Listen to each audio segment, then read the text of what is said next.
And the truth is, I don't know what I'm doing.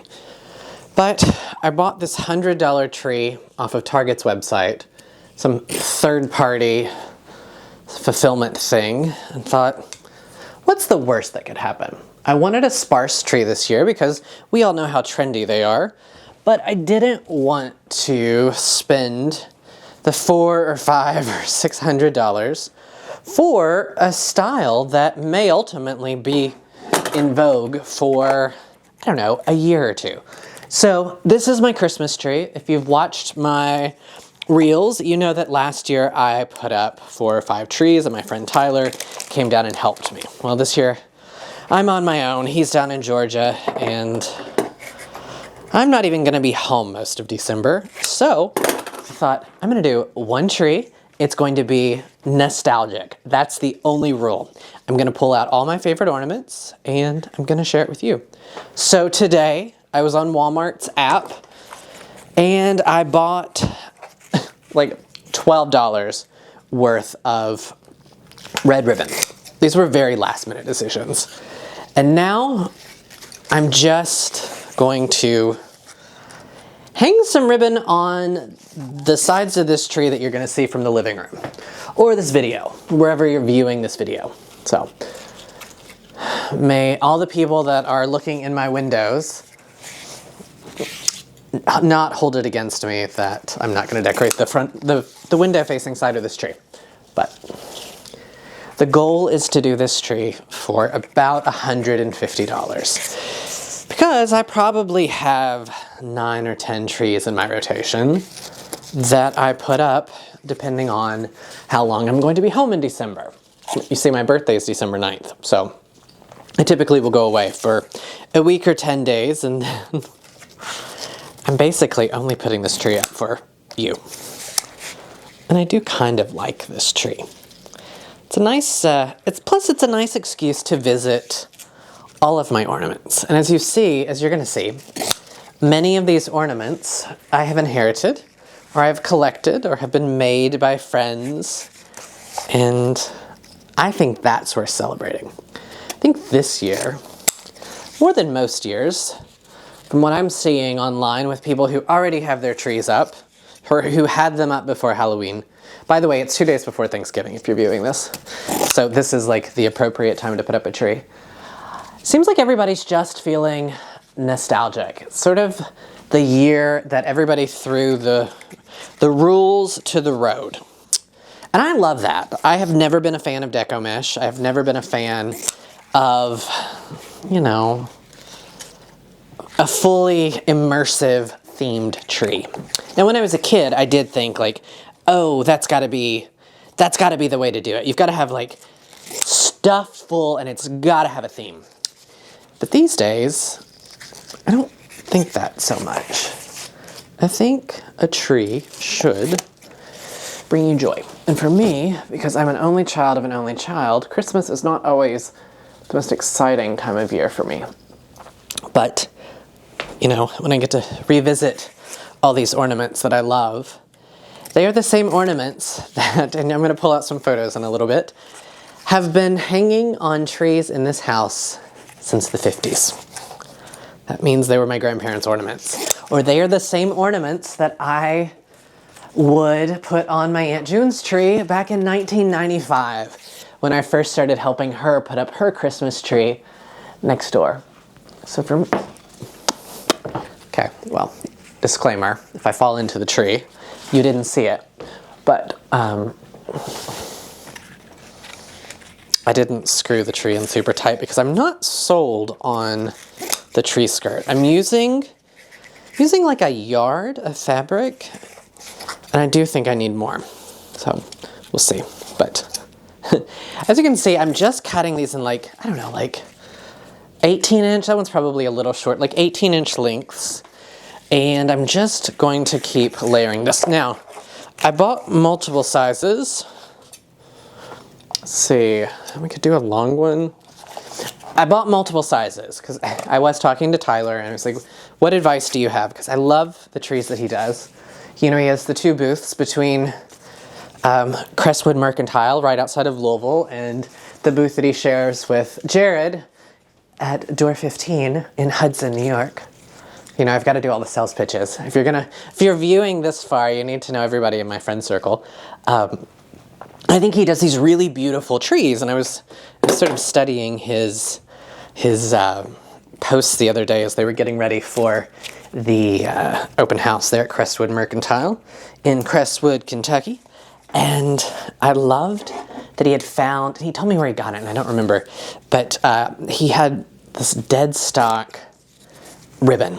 And it was just like he left it, like the spool was tucked into the tree. Now, I'm not going to tuck my Walmart stool into this. That sounds weird.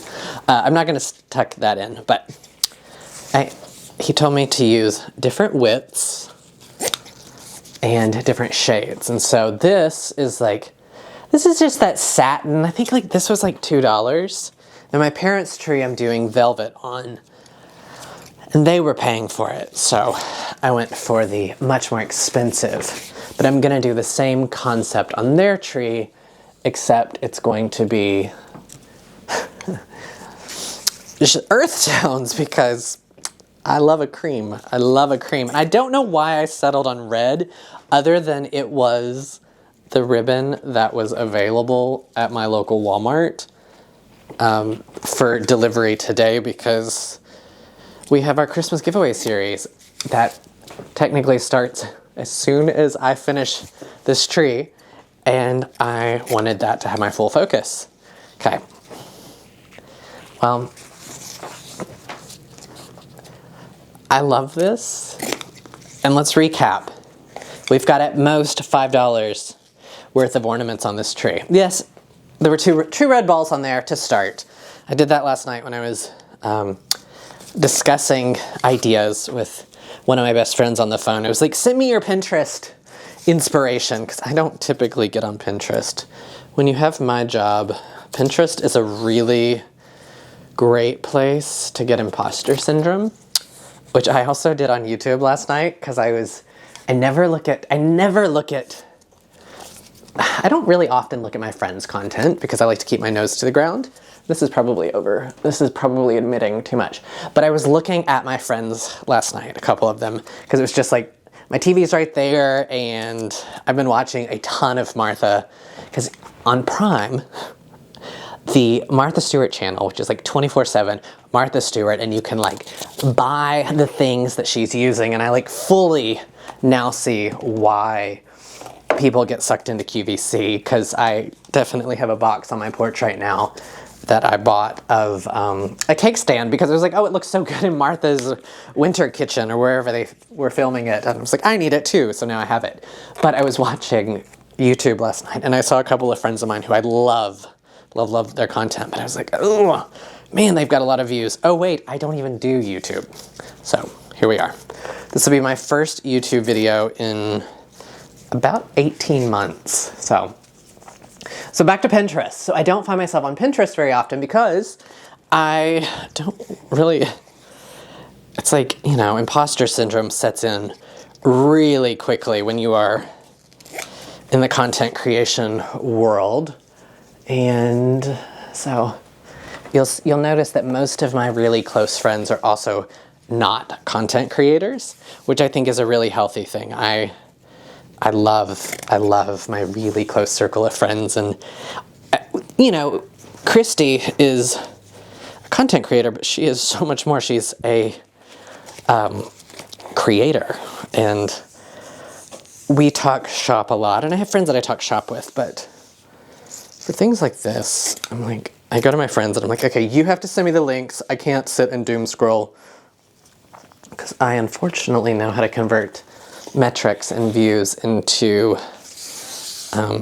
figuring out what a person is making on their social platforms. And so that's not always the healthiest thing to see. But I am sure glad that you are viewing everything they're doing, because it is fun to be a content creator, and it is really fun to get to watch my friends do really well. Of course, I have no idea what the intention of this video is, so that's why you're sort of just getting me rambling, but I do enjoy that I'm not necessarily on camera, but, okay. I think for now, I'm going to finish this roll and then I'm going to start adding ornaments because I want to get into telling you about some of my favorite ornaments. And I will go back and trim these. I know if you're seeing some of these, you're gonna be like, God, this is such a messy cut. Well, I will go back later when you're not watching and I will cut those. But unfortunately, I'm not gonna have any guests between now and when this Christmas tree comes down, so you are the only person that's going to see this tree. So, let's see. Definitely I'm gonna need a bunch on the back side, but we're not there yet. Now, I do want this candle that's burning, I think you can see it, is so good. It's Flores Lane, who you see me post about a lot. It's my friend Trish. And this is her apple cider candle, and she made it as an homage to life here at Walton's Creek. She came and taught a candle making workshop for us here 3 or 4 autumns ago, and it smells so good. So Flores Lane out in California, she has a beautiful loft space in downtown Los Angeles where all these candles are poured by hand using just the very best oils and wax, and I love her vessels. So that's my pitch about Flores Lane. I have another one right here, which is the Seattle one, which I'm begging her to bring back because it just smells fantastic. Okay, I like this. I like this a lot. Let's look at it through the camera lens. Yeah, okay. I like this. So for the ornaments on this tree, like I said, it's all gonna be retro, or it's just gonna be nostalgic. That's what I wanna use. So I'm also trying to not spend a lot on this tree, because I usually do well, you're gonna see it in my studio tree, but I usually do a very sort of early American primitive style tree in my dining room. So all of my ornaments for my house are typically in line with that. And then the tree in my living room last year was just covered in tinsel and silver balls. So my goal is really not to spend a lot. I love red at Christmas. I hate red in real life though. So these are balls that are, some of them are 20 years old, some of them are about 60 years old. And if I don't think, because you know these sparse trees, you really have to commit to a lot of ornaments or very, very few ornaments. There's really no middle ground in my opinion. Otherwise it just sort of looks ugh. So if I don't feel like I have enough ornaments, I will go back and buy, hopefully vintage ones of these. Now I'm on the hunt for Shiny Brights, but I want Shiny Brights in bulk. So that means I don't want to pay a lot for them. So if you know a great place where to buy Shiny Brights, or really any balls of that era, they don't have to be the brand Shiny Brights. Some of these are from Walmart from the early 2000s, and at this point, kind of would be hard pressed to know the difference. I'm not a fan of plastic. I don't have children. I don't like children. Children aren't allowed in this house. So, seems like a really good time to say I don't like plastic ornaments.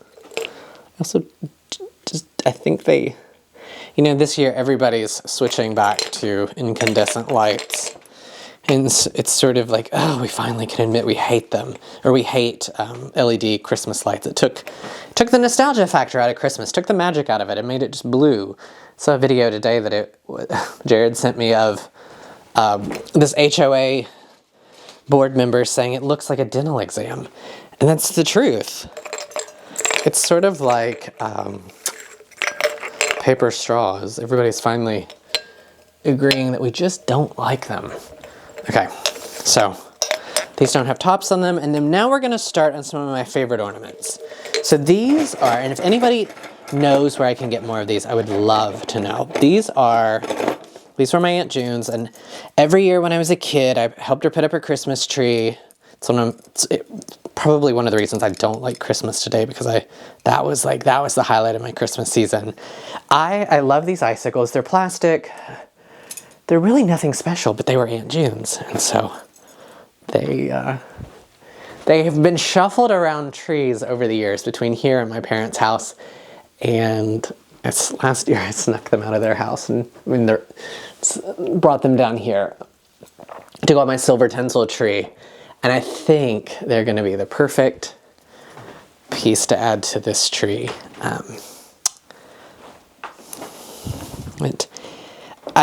If you're new here, and if you don't have a copy of my book, which you should get, Escape to the Country, it's by me. My Aunt June lived next door. She was my great aunt. I'm an only child of an only child, and she is the one who taught me so many domestic things. And so I would call when I was a little bitty kid, and I would call her and ask if I could come over. But of course I had already looked out the windows of my own house to see if she was home or if she had company or whatever. And I would call and ask if I could come over, and she taught me how to cook, and she taught me how to garden, and just really made so many things special. And so now I feel like I have so many nods in my life to her and what she taught me, and having her Christmas ornaments. She died when I was 13, or maybe 14, and having her Christmas ornaments was a really big deal to me, because I was the one who helped her put up the tree. So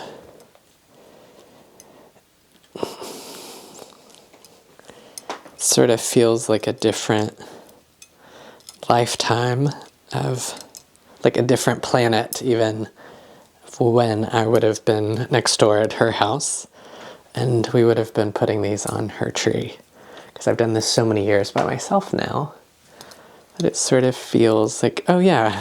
And I think we all have those moments in life, and those moments are why I do put up a tree, even if I'm not home, because I like to revisit those memories.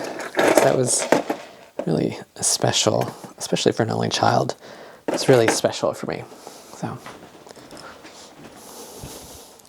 and these will definitely not go on the window-facing side of the tree.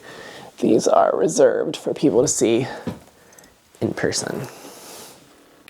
Okay, let's get into some of my favorite ornaments. We're going to pretend like this is a makeup thing. So this is one of my favorite pieces. Diane got it for me for Christmas last year. When she's here, she knows that I have Corel's butterfly gold dishes in my kitchen, and she's got me several pieces over the years that my house came with those. They were my grandparents, and wow, it's gonna weight the whole tree. I grew up using those ornaments, or using those dishes, and so I love those. Now this is a piece I love. Christopher Radko, who is known as like the King of Christmas, he's iconic. And my friend Jen gave me this blonde cowboy, because I think that was my aspiration, a couple of Christmases ago. So he gets a very privileged spot on the tree. Now, if I can find enough pieces, I hope to do a reel on Christopher Radko. Now this is Walmart, but it is a glass red barn, and my barn in theory is red, even though it has no front on it at the moment. So, well, there goes some of our lights. How cool is that? So I did not buy a lit tree. I don't have good luck with lit trees these days, so I opted for a pre-lit tree. I have this great Martha Stewart by Home Depot tree that I bought in 2011 or 12 that is it's dimming because it is an LED tree that I still use, even though it gets dimmer every year. But all of my new ones that I bought on like 75–90% off clearance on Walmart's website after Christmas, the lights have burned for like 2 years at most. Okay, now this piece I love. My Sunday school teacher, my childhood Sunday school teacher, gave me this one. It's a fairy. There were signs there were signs. And so now he gets one of the very top spots on the tree. I also can only assume he was a very expensive ornament too. So we give him reverence. He doesn't get the top because, well, you'll see what goes on the top. One of my favorite ornaments. But we give our little Santa a very, very privileged spot on the tree. And from here, we're going to dive into some of my favorite ornaments. This, I think every child of the 90s had this little booty. I think it got wrapped in my childhood tree, and when we were throwing that tree away, I finally just took scissors and cut it off. So it gets a place of importance, because I'm pretty sure it came from Sunday school when I was a very small child. This one I just bought from a shop in town. So we're going to use him pretty low, because he also weighs a lot. But now we're going to get into the good ornaments. But it comes with a warning. I had a terrible case of pantry moths while I was gone, and they got into my everything. I mean, they got into my Christmas ornaments, which is wild. And they ate all of my dehydrated oranges, which is why I have made so many new ones. But these are my ornaments. I love pine cones, especially on this very realistic looking tree. And I don't really know how deep to go inside the tree, because I know the rule when we were growing up, when we were watching Martha, it was you have to wire every branch, and I love that. But I didn't. Now these were made by my step-grandmother. They are super simple, glass gold that are rubbed in glue and glitter. I love them. I feel like they're super nostalgic in a way that, like, why don't we make more of them? And it's hard to believe that they are 25 years old at this point. So a lot of these ornaments that I'm using are also from my step-grandmother. But my favorite ornaments to use in this house are the ones that, when my dad was a kid, they were his parents' ornaments, because he grew up in this house. And I have photos of him as a child in front of the Christmas tree in that room, in my dining room, because that was the living room. This was the front parlor. And I love that I have a lot of those ornaments. And then the rest of them are at my parents' house. But for me, so back to the Aunt June story. So Aunt June taught me all the important things in life, and she was married to a Baptist preacher, and it's a very, very, very small town. And so when she was young, she was engaged to a guy who died in World War II. And so she lived in half of this house, because she grew up in this house, like my grandfather. Fun fact, my great-grandmother died in this room that you were watching this video in. And so this half of the house, which was her half of the house, and my breaker box still reflects that, because this half of the house is knob and tube, and the other half of the house, which was my grandfather's side of the house with my grandmother, was modernized. So that's also why, if you ever see me posting photos in my laundry room, it really looks like it's a kitchen, and you're like, why does he have two kitchens in a 1,200 square foot house? Well, that's the story. So if you don't know, because if you don't have my book, which you Escape to the Country by me, the story of my house. It was built by my great-great-grandparents in 1900 after the cabin that was originally here burned. And so this was the replacement, and it went from my great-great-grandfather to my great-grandfather, who died in my dining room, and then my grandfather was the only male So he inherited it, and then my dad grew up here, and then I inherited it when my step-grandmother moved out. So in theory, the next generation of Ashby will inherit it because I am the 8th generation of Ashbys to live on this land. So, which is something I really love. But unfortunately, because of the fire in 1900, I don't have anything that's Civil War era. So the oldest pieces in this house are things basically my grandparents owned.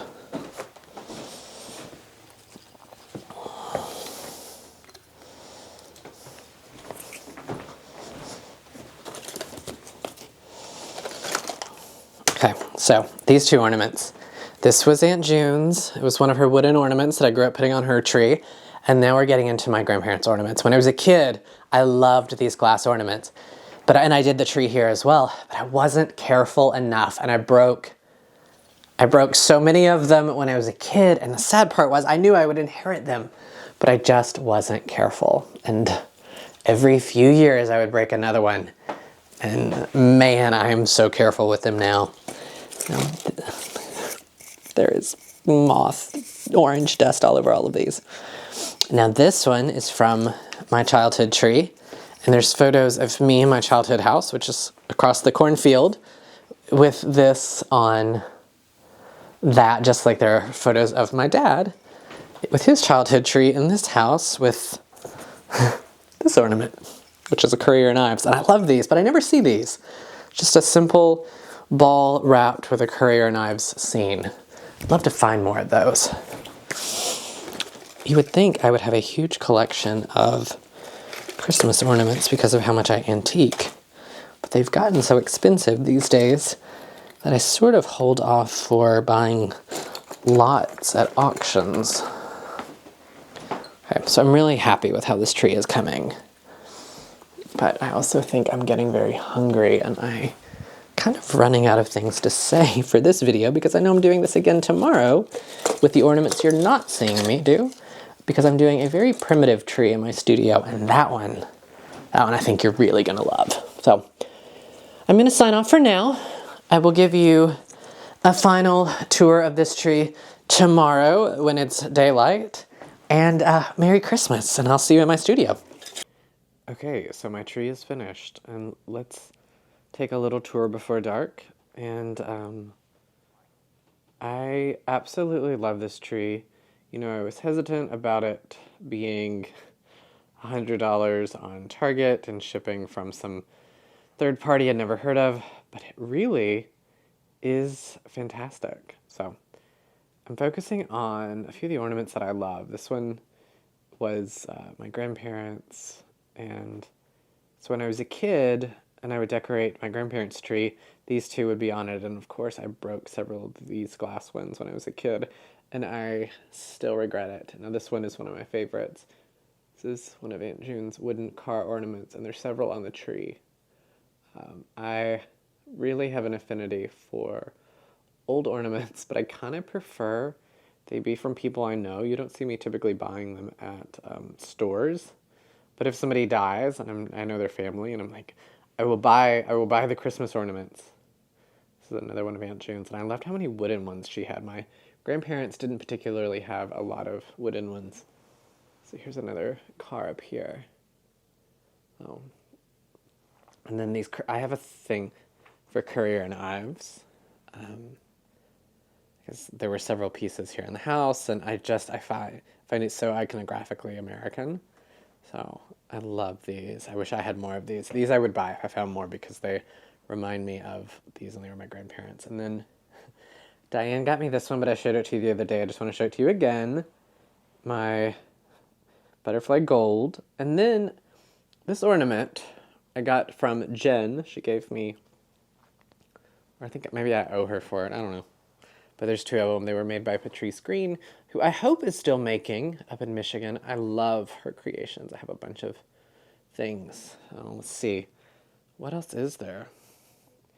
Christopher Radko back there.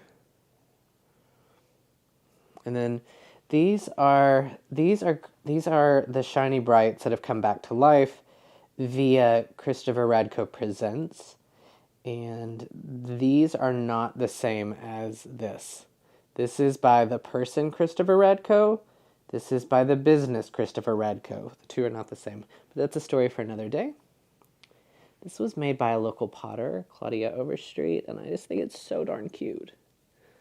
Oh, the icicles. Let's see.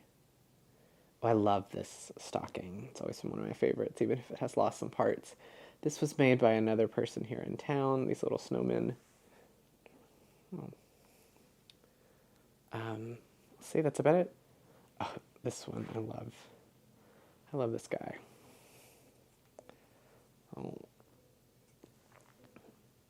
And then my little pig. I have an affinity for pigs, and so my friends know to get me pigs for Christmas. So it's a thing.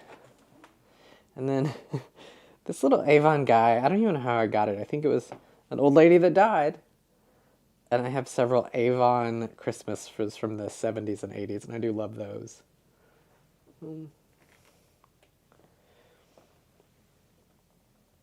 There you go.